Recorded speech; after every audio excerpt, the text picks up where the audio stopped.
the background information. The fact was, you didn't have to be an official, you didn't have to have been in Vietnam to know that that war stunk and was an abomination, and in fact it helped not to have done that. I was asked out here by, very respectfully by one of the cameramen, by one of the interviewers, do we think that, will we feel that we've been in vain here after all? Because after all, we're not going to get George Bush to change his mind. And I agree with that. And I said, well, then we have to change the president. And we can't wait 3 years for it either.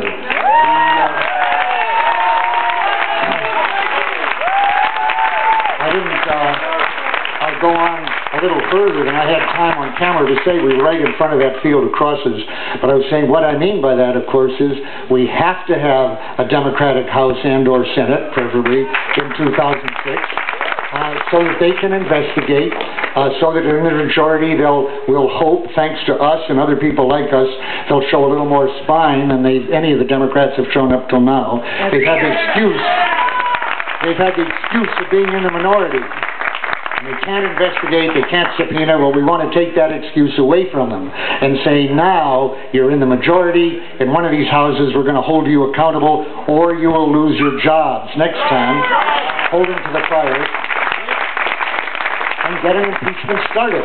And that's not just a Democrat talking, that's somebody who worked for a Democratic president, Lyndon Johnson, who deserved impeachment exactly as much as George Bush deserved it, only he didn't get it. He had a Democratic Congress, and as Bush now has a Republican, and we didn't actually know how much he had lied us into that war.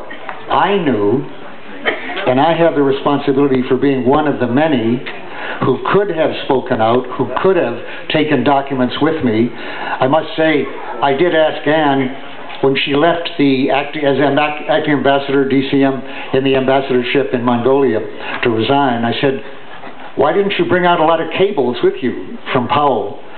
And she said, we didn't get very interesting cables in Mongolia. The crucial things, which makes sense to me. And I know she would have done it if she'd had them. But that's what you do have to do. Now, it's not enough, obviously, to get Democrats in, by any means. We've got the head of the Foreign Relations Committee, minority member, Joe Biden, who's a candidate for president, Reid, the minority leader, Hillary Clinton, who everybody says has a lock on the Democratic nomination, and I have to hope that's not true, all three of them calling for more troops in Iraq, just like McCain. Both of them criticizing the president from the right, from the hawkish side, saying you're not doing it right, what we need there is more troops, which, by the way, means a word they won't say yet, draft. It would have to mean draft. So, I was saying, I was talking to my wife this morning, and she told me she'd just gotten a letter here. We've got to read it because you can't believe it. A fundraising letter from Hillary Clinton in the form of a survey of Democrats, so Hillary will know what they think are the most important issues that she should be pressing. This is called Critical National Issues Survey to support Hillary Clinton's re-election campaign. Yeah, right, for the Senate. And so it allows you to rank in order the following national critical issues. It gives 9 of them, so she'll know what you think, along with your money contribution that you're giving, what you think are the most important issues she should be pressing. And the list of